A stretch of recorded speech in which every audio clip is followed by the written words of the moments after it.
इसके question number 7 से continue करेंगे. Given that A belongs to the natural value x is greater than 3 and y belongs to the whole numbers which is greater than 2 और c की value ये है. अब आपको यहाँ पे a और b की वैल्यू खुद बनानी पड़ेगी और जब आप बना लेंगे फिर आपको नीचे वाला रूल सिंप्लीफाई करना पड़ेगा.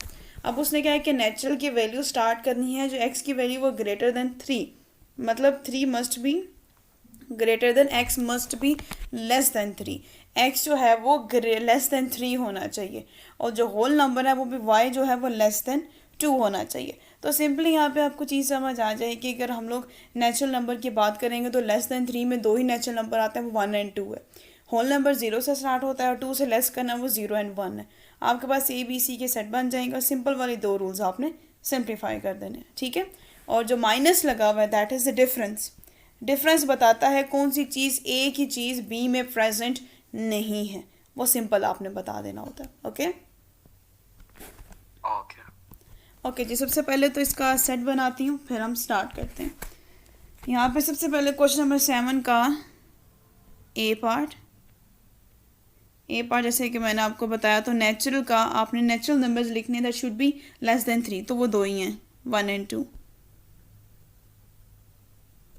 और उसके बाद बी का उसने कहा whole which is less than 2, तो वो 0 से स्टार्ट होते हैं 0 एंड 1. ठीक हो गया. और जो सी है वो है आपके पास 0 2 एंड 4. ठीक है. ए की वैल्यूज कहाँ लिखी हुई हैं बी और सी की?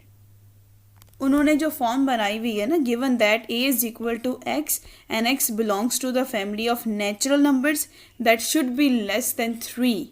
उन्होंने जो स्टेटमेंट लिखी हुई, ये आपके पास स्टेटमेंट्स लिखी होंगी, मैंने आपको लास्ट टाइम बताया था ऐसी स्टेटमेंट्स प्रोवाइडेड होती हैं और हमने देखना होता है एन किसके लिए था.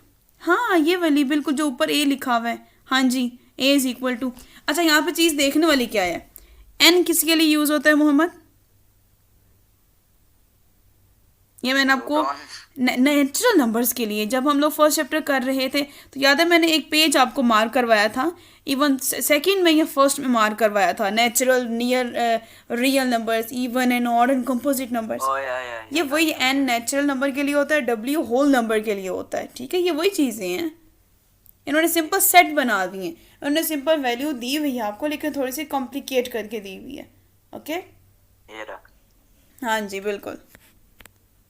हाँ बिल्कुल ये वाला नहीं, इसके आगे था, यहाँ नहीं, यहाँ नहीं, ये नहीं. मुझे लगता है कि इसी चैप्टर को जब मैंने थर्ड चैप्टर स्टार्ट करवाया ना, या इसी में था, एक रो में लिखा हुआ था natural numbers N W Z, इस तरीके से कहीं ना कहीं पे लिखा होगा. इसी चैप्टर में था या फर्स्ट में था, मुझे से याद नहीं आ रहा. आई गेस इसी में था. के अंदर वैसे तो लाइक होल नंबर्स में डब्ल्यू लिखा हुआ है और नेचुरल नंबर्स में एन लिखा. चलें ठीक है, ये भी ठीक है, ये भी चीज़ आपको हाईलाइट हो कि नेचुरल देखें कहाँ से स्टार्ट हो रहे हैं, 1 से, होल स्टार्ट हो रहे हैं 0 से. ठीक हो गया. अब चीज़ें क्लियर हो गया. मैंने ए और बी की वैल्यू कैसे निकाली, जो एक्स उसने लिखा हुआ है ना, एक्स मतलब x must be less than 3 से लेस होना चाहिए. तो मतलब पहले दो नेचुरल नंबर्स लिखने तो 1 एंड 2 होंगे, लेस देन 3 नहीं लिख सकते आप, ना ही 3 से बड़ी वैल्यू लिख सकते हैं. ठीक हो गया. अच्छा, जो भी वैल्यू है ये लेस देन 3 होनी चाहिए और ये जो दूसरी वाली value suppose to be less than 2. Yes, and according to the natural and the whole numbers. Clear. हमने ए के अंदर 0 नहीं लिखा हुआ. ए नेचुरल नंबर्स है, नेचुरल नंबर 1 से स्टार्ट होता है, होल नंबर 0 से स्टार्ट होते हैं. अच्छा हाँ, नेचुरल नंबर जी ये होल नंबर. हाँ जी बिल्कुल. अच्छा जी, सबसे पहले उन्होंने लिखा हुआ है वेरीफाई करने के लिए उन्होंने क्या लिखा हुआ है, पहले ए को मल्टीप्लाई करें किसके साथ, बी का डिफरेंस लें पहले सी के साथ. ठीक है. और दूसरा उन्होंने कहा है कि लेफ्ट हैंड साइड इक्वल आना चाहिए राइट हैंड साइड के, तो ए इंटू बी, ये ए इंटू बी ब्रैकेट में है, एंड देन ए इंटू सी. ये ठीक हो गया. अब हम पहले मैं लेफ्ट हैंड साइड को उठा लेती हूँ कि पहले लेफ्ट हैंड साइड को सॉल्व करेंगे. अच्छा, सबसे पहले मुझे यहाँ पे क्या लेना पड़ेगा, डिफरेंस, बी एंड सी का डिफरेंस. तो यहाँ पर सबसे पहले मैं बी की वैल्यू लिख रही थी that is 0 and 1, and then C की वैल्यू हमारे पास है 0 2 एंड 4. डिफरेंस होता है कि दोनों में डिफरेंस क्या आ रहा है, कौन सी चीज़ है जो एक का सेट दूसरे से एक दूसरे को डिफ्रेंशिएट कर पा रही है।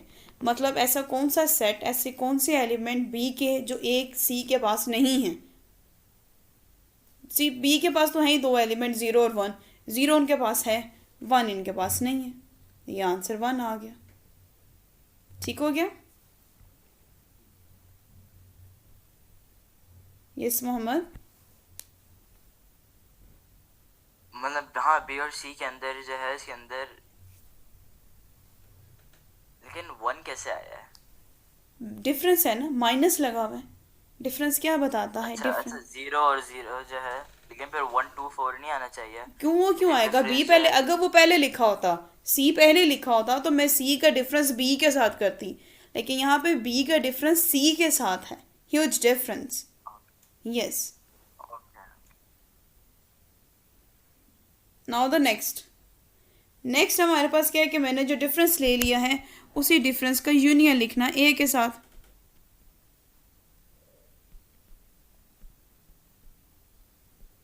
ठीक हो गया? अब ए की वैल्यू क्या है मेरे पास? ए की वैल्यू मैंने लिखी थी 1 and 2, 1 0 और इसकी कितनी आई है? 1। तो हम लोग जब ये मल्टीप्लाई करते हैं तो क्या लिखेंगे, कैसे करके लिखोगे कि हम लोगों ने सबको 1 आपस 1 में? यस। and 2 1। पहले 1 1, फिर उसके बाद 2 into 1। Very good. ये हम लोग इसको नाम दे देते हैं फर्स्ट इक्वेशन का। नाउ अब हमने राइट हैंड साइड, हमारा left hand side right hand side equal आना चाहिए, तभी उन्होंने लिखा हुआ है कि you have to prove them equal sides, right hand sides. Right hand side में सबसे पहले ए क्रॉस बी है। डिफरेंस है किसके साथ? ए क्रॉस सी के साथ। अच्छा, अब ए क्रॉस बी लेना पड़ेगा पहले। ए कितना था? 1 and 2। B 0 and 1। अब इन दोनों का जब मल्टीप्लाई करेंगे तो हमारे पास क्या आ जाएगा? 1 0 2 1 2 0 2 1।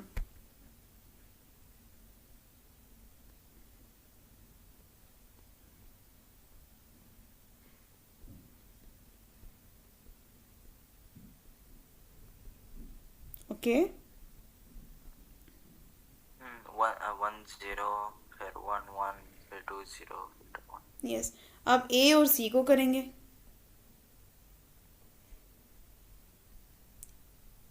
ए और सी में सबसे पहले 1 into 2, एंड देन फिर उसके बाद आ जाएगा 0 2 into 4। तो इसका सिंपली होके क्या आएगा? 1 into 0 1 into 2 1 into 4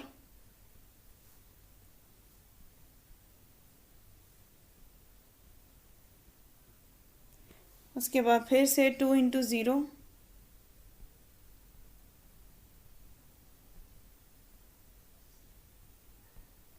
2 into 2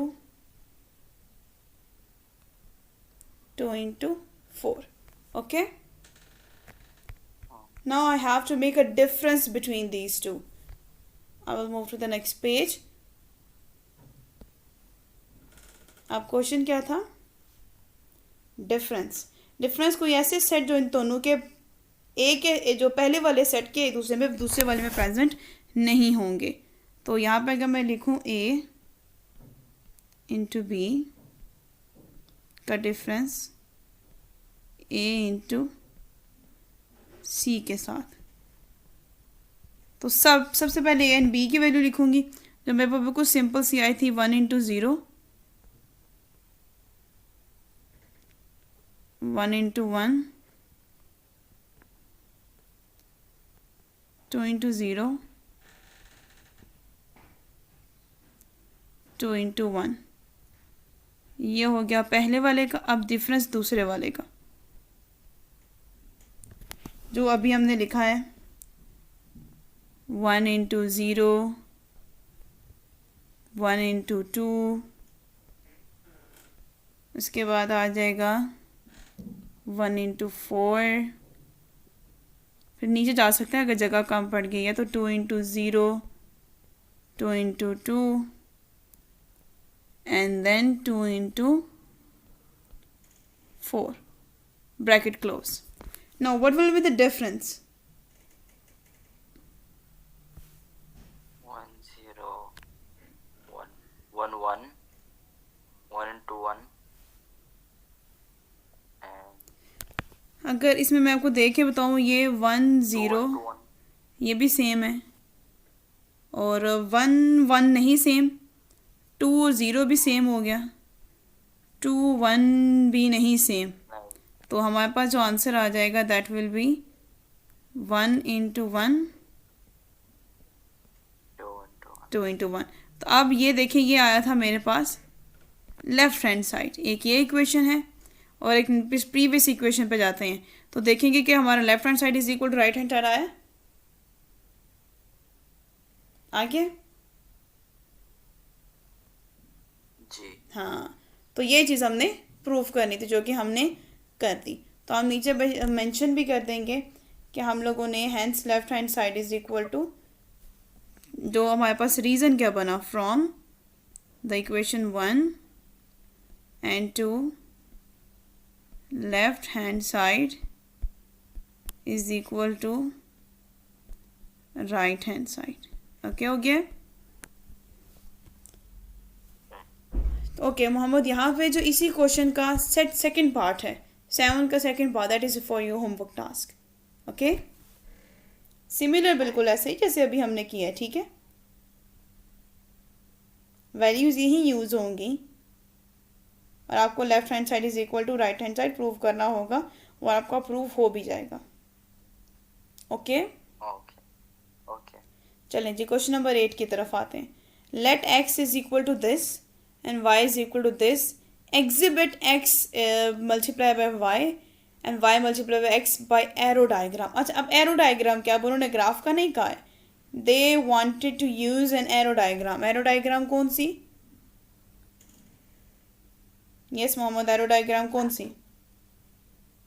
मतलब वो जो दो सर्कल्स बने होते हैं, यस, 2 सर्कल बने होता है 1 to 1 का. चलें, वो तो चलें ठीक हो गया, लेकिन यहाँ पे मुझे उसने ना x की वैल्यू का कुछ बोला है, तो वो x की वैल्यू कैसे बनाऊंगी वो भी बताएं ज़रा, वो कैसे बनेगी?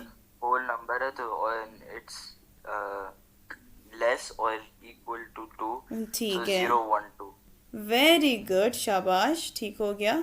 ये हो जाएगा आपका 0 1 2. Very good. और y की वैल्यू तो हमारे पास ऑलरेडी प्रोवाइडेड थी, तो ये हो जाएगी -1 -2 -3. अच्छा, सबसे पहले तो हमें वो जो रेशियो गिवन है उन दोनों को पहले करना पड़ेगा कि सबसे पहले तो मुझे यहाँ पे x मल्टीप्लाई बाय y भी तो करना है ना, इसको तो सिंप्लीफाई करना है पहले, फिर y इंटू एक्स को भी फाइंड करना है. ओके हो गया. तो पहले जो इसका आएगा ना, पहले इसका जो आएगा उसका सेट बनाना पड़ेगा. ये मैं आपको करके दिखाती हूँ. अब देखिए, इन सबको मुझे मल्टीप्लाई कर देना, तो सिंपल लगाते हैं पहले ब्रैकेट 0 इंटू -1, फिर उसके बाद 0 इंटू -2, फिर उसके बाद 0 इंटू -3. ओके, फिर 1 के साथ करेंगे 1 इंटू -1, 1 इंटू -2,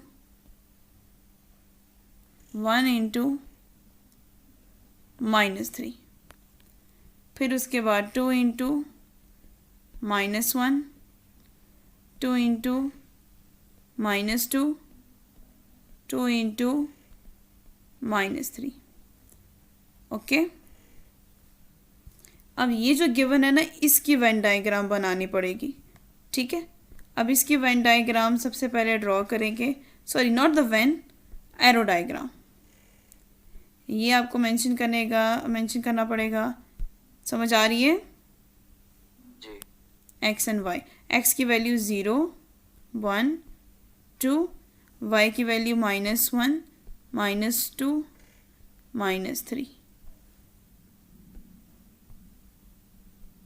-1, -2, -3। अब देखें इसका जो ज़ीरो है, इसको प्रेजेंट कर देते हैं इसके साथ।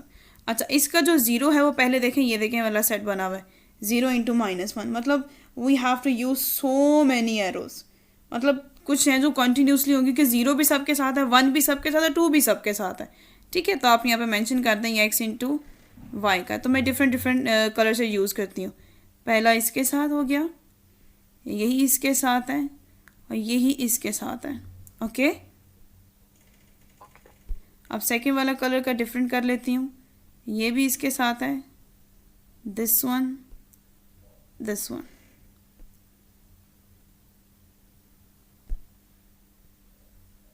here this and this, यहाँ पे देख लें। अब समझ आ गई कि वेन डायग्राम ये तीनों के तीनों अगले सारे के सारे तीनों सेट्स के साथ हैं। ओके हो गया? ओके, जब इसका जो सेकंड पार्ट है जिसमें आपने क्या चीज़ प्रूफ करनी है, y × x, yes y × x, तो वो वाला पार्ट भी आपके लिए होमवर्क है, क्योंकि that is simple thing. Okay, same as it is like this one. Okay,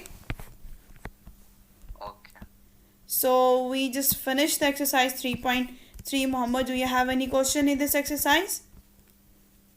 No. ये आपके लिए बहुत इजी थी, आपको बहुत इजी लगी क्योंकि ये अच्छे तरीके से आपने इसके बहुत से क्वेश्चन जो आपने खुद किए हैं और आपको हर चीज़ समझ आए कि फर्स्ट में हम लोगों ने कैसे अननोन वैल्यूज़ निकालनी है, फिर कैसे ए एंड बी को पुट करके उसका जो है मल्टीप्लिकेशन, यूनियन, इंटरसेक्शन, डिफरेंस निकाला जाता है, ग्राफ इवन कैसे बनाया जाता है, और उसके बाद इसकी सिंपल एरो डायग्राम कैसे बनाई जाती है। ठीक है।